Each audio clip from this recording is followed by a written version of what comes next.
Y por más que aprenda, no logro comprender la esencia de tu indescifrable amor, que cada día me devuelve al mismo rojo amanecer. Cada mañana es volver a nacer en la cruz, donde primero vi la luz y las manchas de mi alma yo la veo.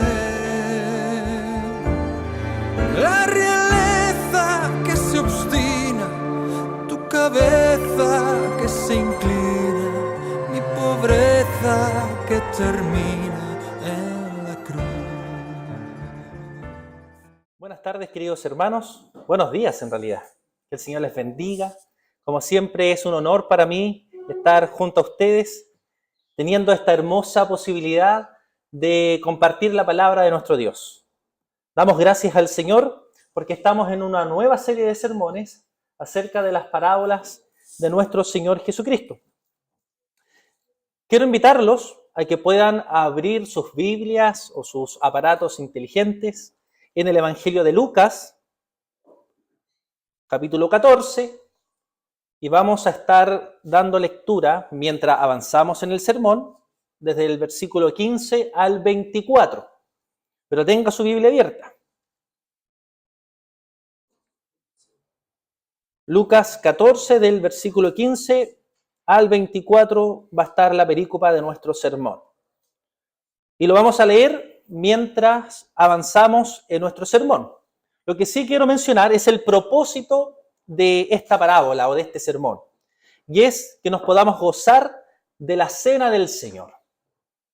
Por lo tanto, el tema lleva por título El reino de Dios. Y vamos a observar tres cosas sobre el reino de Dios. Primero, la naturaleza del reino.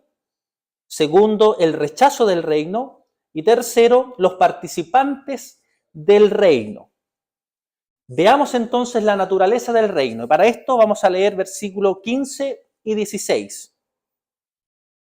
Dice así: oyendo esto, uno de los que estaban sentados con él a la mesa le dijo: bienaventurado el que coma pan en el reino de Dios.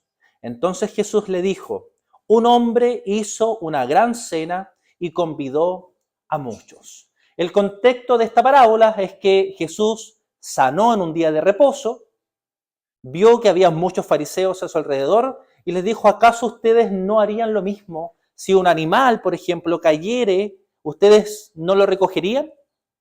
Y ellos quedaron sin respuesta. El contexto también es que estaban en una boda. Y él empezó a decir: no se sienten en los primeros lugares, no sea de que llegue el anfitrión de la boda y los tome y los lleve hasta atrás.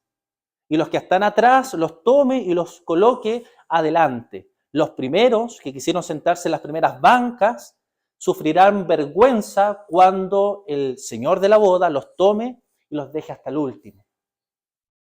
Y es así, y es ahí cuando uno de ellos dijo que bienaventurado el que coma pan en el reino de Dios. El Señor entonces toma la analogía del banquete para representar la imagen del reino de Dios. El Señor quiere que cuando nosotros podamos contemplar el cielo, imaginarnos el cielo, los nuevos cielos, la nueva tierra, el reino de nuestro Dios, podamos tener presente la imagen de un banquete. ¿Y por qué? Porque un banquete es hermoso, sobre todo a aquellos que nos gusta comer. Un banquete no tan solo es la comida deliciosa. Imagínate las mejores comidas dentro de ese banquete. Los que más te gustan. Las papas fritas obviamente tienen que estar en un banquete. Y el café.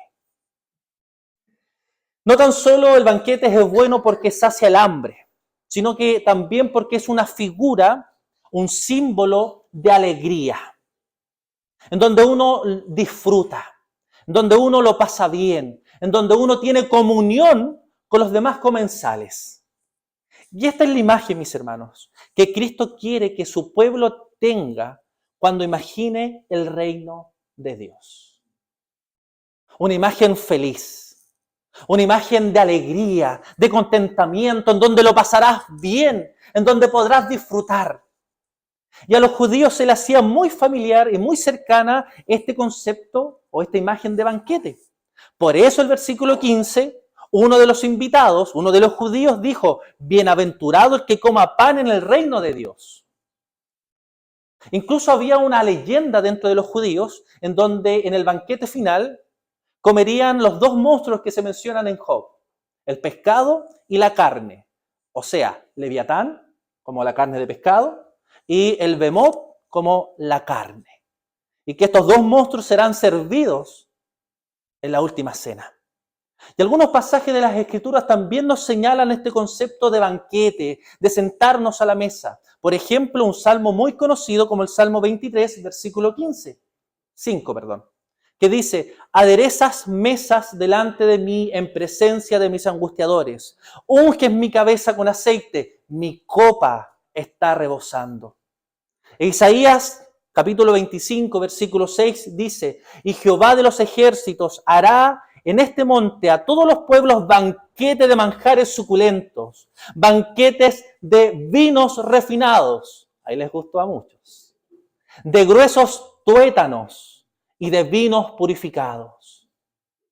Interesantemente, mis hermanos, Isaías dice que hará el Señor que todos los pueblos se reúnan para disfrutar del banquete, de manjares, de vinos maravillosos, apuntando justamente al cumplimiento de la misión de los discípulos de Dios, que era predicar a todos los pueblos que Jesús es Señor y Salvador. Entonces, la imagen que se quiere transmitir aquí en las Escrituras acerca del reino de Dios es de alegría, es de gozo, es de felicidad, en donde todos los comensales compartirán un gozo inimaginable, mis hermanos.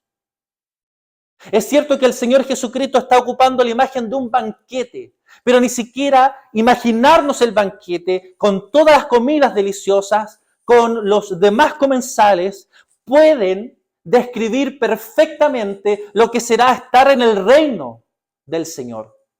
Pero aún así, el propósito de las parábolas es presentarnos una gran verdad a través de ejemplos. Y el ejemplo que el Señor Jesucristo está ocupando acá es que cuando tú imagines el reino, cuando tú imagines estar con el Señor, sea de felicidad y alegría, no de tristeza y dolor, no de aburrimiento como muchos piensan que será el cielo. El reino del Señor es alegría. Un gozo, mis hermanos, de estar en la presencia de nuestro Señor. Nuestro Señor compara el reino con una fiesta de bodas. Y en la parábola de los talentos que se menciona en el Evangelio de Mateo, capítulo 25, en dos ocasiones se habla del reino de Dios como el gozo del Señor. Versículo 21, ustedes conocen muy bien estas frases, dice, y su Señor le dijo, bien, buen siervo fiel, sobre poco has sido fiel, sobre mucho te pondré. Entra en el gozo de tu Señor. Y en el versículo 23 se repite la misma idea, la misma frase. El Señor le dijo, bien, buen siervo fiel, sobre poco has sido fiel, sobre mucho te pondré, entra en el gozo de tu Señor. El reino de nuestro Señor es un lugar de alegría, mis hermanos. Es un lugar de gozo. Es un lugar extraordinario que no somos capaces de describir con las mejores palabras. Ni el mejor orador podría describir lo hermoso que es el reino de nuestro Señor Jesucristo. Por eso quiero enfatizar con mis limitaciones. El reino de Dios es alegría. El reino de nuestro Señor es gozo. No pienses que el reino del Señor es algo aburrido. No pienses que el reino del Señor es algo fome. Nosotros nos comenzamos a imaginar que el reino de Dios es como estar en un culto eterno. Y no es así. Será algo maravilloso. Será algo extraordinario. Recuerda y que vengan a tu memoria todos esos momentos más extraordinarios que has tenido. Ni siquiera esas ocasiones se comparan al gozo que sentirás estando en el reino de nuestro Señor. El cielo es una fiesta. El reino del Señor es una fiesta. Es un lugar donde los cristianos compartirán la comunión con Dios sin ningún obstáculo. El reino de Dios será un lugar en donde compartiremos la comunión con Dios sin ningún obstáculo. Hermanos, pensemos en nuestra adoración en esta tierra. ¿A quién no le ha pasado que orando se queda dormido? O que orando viene otro pensamiento a tu mente, a tu corazón, y te desconectas de la oración. Muchos de ustedes pueden estar pensando incluso ahora que van a cocinar más rato. Porque nuestra adoración se ve interrumpida por el pecado que existe en este mundo. ¿Quién no se ha aburrido en medio de un culto? ¿Quién no ha estado pensando y el predicador cuándo va a terminar? ¿Quién cantando no ha dicho, me gustaría que en realidad canten otra canción? O esta canción es muy aburrida. Nuestra adoración en esta tierra tiene obstáculos. Nuestra cercanía con el Señor en este mundo tiene obstáculos. No podemos amar al Señor con todo nuestro corazón, con toda nuestra mente y con todas nuestras fuerzas, porque nuestro corazón, nuestras fuerzas, nuestra mente no quiere siempre alabar al Señor. ¿Cuándo se cumplirá ese mandamiento? En el reino del Señor, mis hermanos. En el reino podremos amar a Dios con todo nuestro corazón, con toda nuestra mente, con todas nuestras fuerzas, porque el pecado ya no existirá. En el reino del Señor podremos disfrutar de la presencia de nuestro Señor Jesucristo y podremos adorarle y amarle sin que nuestros pensamientos o nuestras culpas gobiernen nuestro corazón. En el reino del Señor existirá la alegría y el gozo de nuestros hermanos. Ya no será como en este mundo, que a lo mejor podemos tener ciertas fricciones con otras personas. En el reino del cielo eso no existirá. ¿Acaso no es un motivo para sentir alegría y gozo? Por eso, el hombre de esta parábola dice, afortunado si alguno come pan en el reino de Dios. El ser invitado al banquete es un privilegio que muchos otros no pueden alcanzar y que no podrán disfrutar debido al rechazo del reino. Es así como pasamos a nuestro segundo punto. Para esto vamos a leer los versículos 17 al 20 y luego nos vamos a saltar al 24. Dice así. Y a la hora de la cena envió a su siervo a decir a los convidados, venid que ya todo está preparado. Y todos a una comenzaron a excusarse. El primero dijo, he comprado una hacienda y necesito ir a verla. Te ruego que me excuses. Otro dijo, he comprado 5 yuntas de bueyes y voy a probarlos. Te ruego que me excuses. Y otro dijo, acabo de casarme y por tanto no puedo ir. Versículo 24. Porque os digo que ninguno de aquellos hombres que fueron convidados gustará mi cena. A pesar de que nosotros estamos diciendo que recibir la invitación de participar del banquete es una tremenda bendición, un tremendo privilegio, habrá personas que presentarán excusas absurdas, por no decir otra palabra, que reflejan indiferencia y desinterés. Veamos cuáles son las respuestas de los invitados de nuestra parábola. El primer invitado dijo que había comprado un terreno y que necesitaba, ojo ahí con esa palabra, que necesitaba verlo. Debemos comenzar diciendo que no hay nada de malo en comprar un terreno, en comprarse una casa, en comprarse una parcela para luego construir. No hay nada de malo hasta cuando esto se convierte en un ídolo, que te aparta de Dios. Fíjate la excusa de este primer invitado, necesito ir a verlo. Y yo no sé si ustedes logran comprender lo absurdo de esta respuesta, porque ¿quién compra algo tan importante como un terreno sin verlo con anterioridad? Existe en este mundo una fuerte excusa para buscar del Señor. Y una fuerte tendencia a querer buscar solo lo terrenal. Necesito el éxito para ser feliz. Necesito el poder para tener bienestar. Necesito el dinero, despreciando la invitación a ser parte del reino de Dios. El segundo invitado dijo que había comprado 5 yuntas de bueyes y que iba a probarlos. Nuevamente, vemos una excusa insensata. ¿Quién compra algo tan importante para esa época sin probarlos de antemano? Y la mención de los bueyes acá hace referencia a que era un hombre que tenía muchas riquezas, porque tantos bueyes era necesario para poder cubrir muchas tierras. Y si este hombre tenía muchas tierras era porque era adinerado. Y si tenía muchas tierras y muchos animales, también tenía muchos empleados que podían hacer este trabajo. Siempre habrán cosas en este mundo que usurpen el derecho de nuestro Señor Jesucristo. E incluso para nosotros los creyentes, siempre presentamos excusas para servir a Dios. Comenzamos desde joven diciendo es que tenemos que terminar nuestros estudios. Luego nos enamoramos, nos casamos y decimos, bueno, necesito un tiempo con mi esposa. Luego vienen los hijos. Entonces decimos, mi hijo está muy chico, necesito que crezca un poco. Cuando el hijo crece ya somos abuelos. Y el trabajo. Y las cosas en este mundo. Y no servimos al Señor.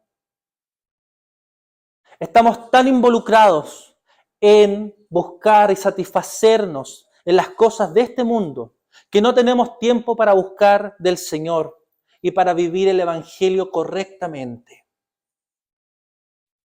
Este personaje podía ir a ver a sus bueyes en cualquier otro momento.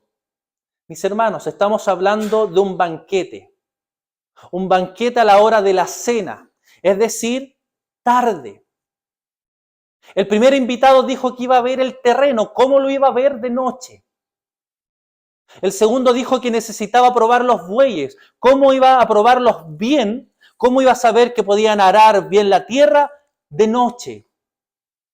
El banquete se preparaba con mucha anticipación, así como aquel que prepara la boda, por lo menos 6 meses, 1 año de preparación para la boda. Ellos estaban avisados con anticipación. Y fíjate que el texto comienza diciendo que a una, es decir, parece que se habían puesto de acuerdo para rechazar la invitación del anfitrión. Podemos preguntarnos cosas como, ¿por qué dejar al anfitrión con todo el preparativo? ¿Por qué despreciar la alegría de un banquete? Porque el banquete es sinónimo de alegría y de fiesta. Sin duda, estas excusas no son válidas para el desprecio. El tercero fue un poco más osado y simplemente dijo enfáticamente, acabo de casarme, comprenderás que no puedo ir. Excusándose en una ley que presenta las Escrituras en Deuteronomio 24. Una de las leyes humanitarias que dice, cuando alguno fuere recién casado, no saldrá a la guerra, ni en ninguna cosa se le ocupará. Libre estará en su casa por 1 año. Fíjense para qué. Para hacer feliz a la mujer que tomó. Una de las tragedias de esta vida es que las cosas buenas, que hacemos que las cosas buenas rechacen a Dios. No hay nada más hermoso, no hay nada más maravilloso que el matrimonio, que formar un hogar, que el tener hijos. Pero no se pretende que tener una esposa y tener hijos sea un motivo para que tú dejes de servir y de buscar al Señor. No podemos pensar que el tener una familia y tomar ese concepto de forma egoísta, sino todo lo contrario. Debemos con nuestra esposa y con nuestros hijos amar al Señor, buscar al Señor. Por lo tanto, ninguna de las excusas que se presentan en nuestra parábola son válidas para rechazar el banquete. Es más, todas estas excusas demuestran la mala disposición del corazón de ellos. El hombre, el ser humano, siempre buscará excusas para no buscar del Señor, para no servir al Señor. Y muchas veces nosotros como cristianos también buscamos excusas para no servir al Señor como corresponde. Somos indolentes con las necesidades de los demás. Incumplimos con nuestro llamado de predicar el Evangelio, de buscar la adoración al Señor, de tratar que toda nuestra vida honre y glorifique a nuestro Dios con nuestro trabajo, con nuestros estudios, en nuestro hogar, con nuestra familia, nuestra propia vida personal. Algunas de estas excusas pueden ser simples o elaboradas. El problema es que nos creemos nuestras excusas y creemos que son válidas para no buscar del Señor. Pero rechazará la invitación del Evangelio aquellos que presentan excusas y como consecuencia serán rechazados del gozo del banquete. Por eso el versículo 24 dice, porque os digo que ninguno de aquellos hombres que fueron convidados, nuestros invitados que acabamos de mencionar, gustará mi cena. Los primeros invitados fueron rechazados. Entonces podemos preguntarnos, ¿quiénes serán los participantes de este banquete o del reino del Señor? Así pasamos a nuestro tercer punto, los participantes del reino. Versículo 21 en adelante hasta el 23 dice, vuelto el siervo, hizo saber estas cosas a su señor. Entonces, enojado el padre de familia, dijo a su siervo, ve pronto por las plazas y las calles de la ciudad y trae acá a los pobres, los mancos, los cojos y los ciegos.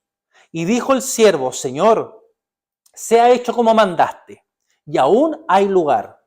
Dijo el Señor al siervo, ve por los caminos y por los vallados y fuérzalos a entrar para que se llene mi casa. ¿Qué vemos acá? Debido al rechazo de la invitación, el Señor manda a su siervo a buscar comensales a las plazas y a las calles de la ciudad. El tema que estos comensales que ahora están siendo invitados eran los despreciados por la sociedad. Eran los cojos, los mancos, los ciegos, las personas que la sociedad rechazaba, que nunca serían invitados a algo tan extraordinario como un banquete. Mis hermanos, aquí podemos ver la gracia y el amor de nuestro Dios.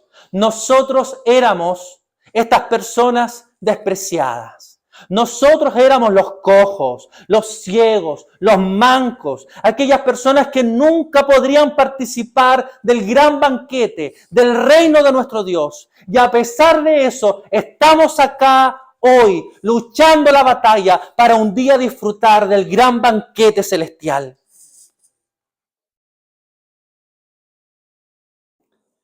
Nuestro texto señala que el siervo, después de la primera ronda de invitaciones, le dice al Señor que aún sigue quedando espacio para más personas. De manera que el anfitrión envía nuevamente a su siervo, pero ahora afuera de la ciudad, a buscar a más participantes. Y en esta ocasión se nos da un poquito más de detalle, porque el anfitrión le dice al siervo que fuerce a entrar a los marginados en el espléndido banquete.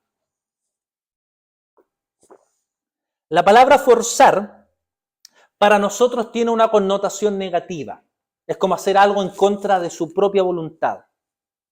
Pero aquí, en nuestro texto, hace referencia a la persuasión poderosa y llena de amor del mensajero.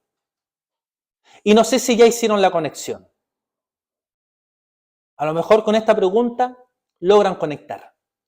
¿Quién es el mensajero que puede cambiar el corazón de una persona para que desee entrar en el reino de Dios?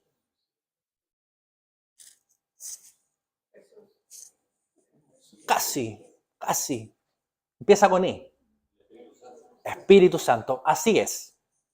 El Espíritu Santo es quien transforma el corazón de los elegidos de Dios para que acepten la invitación de reconocer el señorío de Cristo y participar de este celestial banquete.